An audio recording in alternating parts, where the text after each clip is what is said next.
On revient sur le face-à-face des recrues. 2 matchs au Centre Bell pour le Canadien, d'abord contre les Jets et aussi contre les Maple Leafs.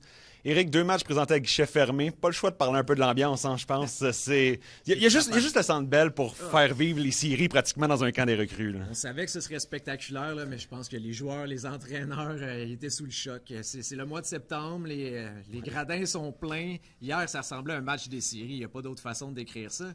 J'irais jusqu'à dire que hier, je m'ennuyais vraiment pas de Buffalo. Auparavant. Des jeux lieux. Par contre, aujourd'hui, c'est un petit peu plus plate.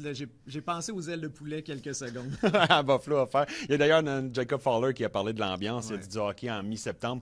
Mais parlons d'hier. D'abord, Ivan Demidov, c'est lui qui a donné le spectacle. Quel joueur absolument sensationnel. 19 ans, il a tout fait sur la patinoire. Dès que le Canadien avait un but, il embarquait, il créait des chances. Sans farce, avec des joueurs encore plus expérimentés, je pense qu'il aurait pu terminer sa rencontre avec 5 ou 6 points.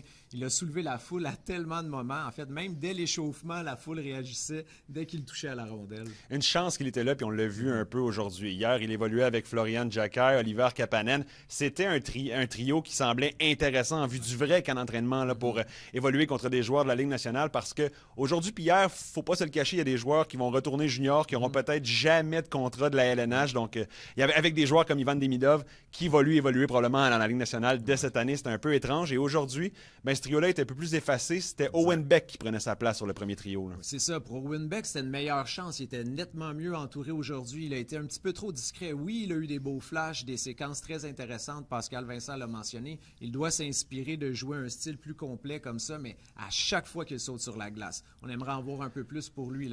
C'est le temps de démontrer sa progression. Justement, aussi, l'année passée, il avait commencé à jouer à l'aile. C'est un gars qui a joué au centre toute sa carrière, là, pratiquement, à partir du hockey mineur. Il n'avait jamais joué à l'aile. Ça a donné des choses plus ou moins intéressantes. Oliver Kapanen et Florian Jacquet ressortaient plus hier, mais peut-être c'est en raison d'Ivan Demidov. Avec Owen Beck. Raison, exactement. Avec Owen Beck, c'est un peu plus difficile, mais on va le voir, ce sera un des joueurs à surveiller au camp d'entraînement. Est-ce qu'il y en a d'autres qui ont attiré ton attention, des attaquants qui pourraient peut-être brouiller les cartes au camp d'entraînement? Il y avait des petites choses à gauche et à droite. Aujourd'hui, Philippe Méchard a quand même démontré des choses qui vont captiver les entraîneurs, parce que quand il a la rondelle, quand il est efficace, quand il utilise sa vitesse et son lancer, ça peut aider son équipe, mais il y a encore énormément de chemin à faire dans son cas. Il a marqué d'ailleurs son premier but, le seul but du match dimanche. C'était son premier but au Centre Bell. Je lui ai parlé durant l'entraque, puis il trouvait ça quand même vraiment spécial. Tu sentais le jeune homme pas...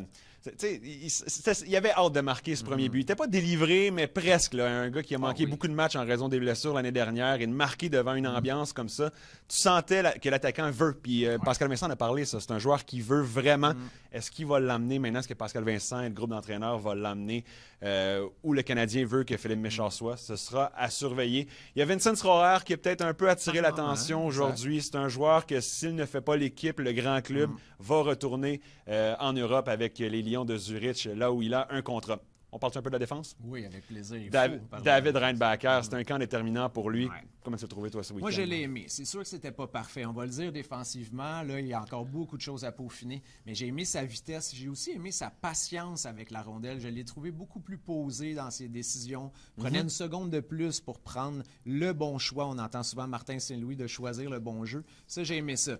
Pascal Vincent l'a dit toutefois après le match, défensivement, là, il doit resserrer son jeu. Oui, et en avantage numérique, j'étais un peu déçu qu'on n'ait pas vu son tir frappé, son tir foudroyant sur réception. Il y a eu quelques avantages numériques, mais on dirait que c'est jamais venu à lui. Les regards étaient aussi attirés vers Adam Engström, son partenaire. On a l'impression que ce sera la première paire du Rocket de Laval pour débuter la saison. Mais lui, c'est un gars qui, quand même, peut-être, il commence à être temps que le Canadien regarde de son côté. Oui, bien c'est ça. J'ai trouvé que cette semaine, au camp des recrues, on a beaucoup parlé de lui et avec raison. Je l'avais adoré la saison dernière. Par contre, là, on dirait que l'attention lui a peut-être fait un petit peu mal durant les 2 matchs. Peut-être qu'il s'attendait à mieux faire et que là, la pression l'a rattrapé à certains moments parce que clairement, il est meilleur que ça. Oui, mais tu le vois quand même qu'il est confiant avec la rondelle. Moi, je le voyais, puis tu le voyais aussi avec le Rocket de Laval. Pour ceux qui ont regardé les matchs l'année dernière, part de l'arrière de son filet, aucun problème d'amener la rondelle de l'autre côté. Mais des fois, un peu trop passif. Là. Tu le sens qu'il a commis quelques revirements. Un peu comme David Reinbacher, qu'on aimait mieux voir un peu plus offensivement. Mais dans son cas, c'est défensivement qu'on veut qu'il soit complet. D'autres défenseurs, des Owen Prots, des mises en échec, c'est sévère quand même. Hein? Clairement, là, les amateurs l'ont aimé. Il a laissé sa carte de visite. C'est bien qu'il le fasse. Il y a des recruteurs, évidemment, qui sont présents au match, qui sont contents de voir ça. Peut-être qu'il pourrait se trouver une place avec l'équipe Canada Junior. J'ai aussi aimé Malik. Là-dessus, il a été invité au Canada Estival. Oui, C'est pour ça. Ça se peut qu'on c'est le en voit plein avec ça. l'équipe Canada. Là. C'est à surveiller. J'ai aussi aimé Malik McGowan, un joueur invité, puis aujourd'hui, une très, très belle mobilité.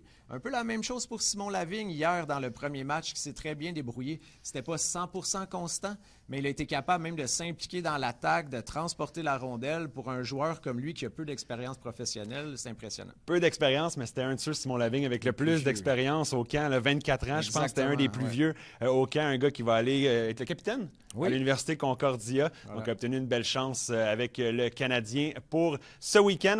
Devant le filet, Jacob Fowler, quelle performance, honnêtement. Tu le sentais dès le début du match. Et j'ai remarqué un moment, j'avais la chance de me retrouver entre les deux bancs avant le début de la rencontre. Tu sais, quand on voit Samuel Montembeault, la tête baissée, ou les Carey Price, avant que la lumière, avant que la musique joue, c'est des moments spéciaux. Ben, Jacob Fowler l'a vécu pour la première fois, lui, en fin de semaine. C'était sa première fois avec le chandail du Canadien. C'est la première fois qu'il attendait Coldplay pour l'échauffement. Et il a savouré le moment, je pense, au Centre Bell. Je le trouve très mature d'avoir été capable de prendre ces moments-là pour les savourer, les absorber. Il a parlé de sa famille qui était présente. Il y avait une trentaine de membres de sa famille. Il y a même de la famille au Québec, pour ceux qui l'ignoraient encore, de West Virginia aussi et de la Floride. Pour lui, là, c'était ses premiers pas au Centre Bell dans le demi-cercle. Il a dit qu'il a été émotif là, la première fois que ses patins ont touché le demi-cercle. Exact. 28 arrêts sur 30 lancés. Il a disputé une moitié des deux rencontres. Donc, un jeune homme qu'on va surveiller au camp d'entraînement, évidemment, mais il y a beaucoup d'actions devant le filet. Là. Samuel Montembeault, Kakkonen, Dobèche. À suivre comment la hiérarchie va se dessiner. Oui. Je l'ai trouvé rassurant. Moi, personnellement, j'ai confiance en lui sans aucun doute. Et Pascal Vincent, après la rencontre, il a dit qu'il avait tout. Il avait le caractère, l'attitude pour garder les filets un jour à Montréal régulièrement. Voilà. Mais tout ça va être à suivre en vue du camp d'entraînement, le vrai camp d'entraînement du grand club qui débute ce mercredi du côté de Brossard.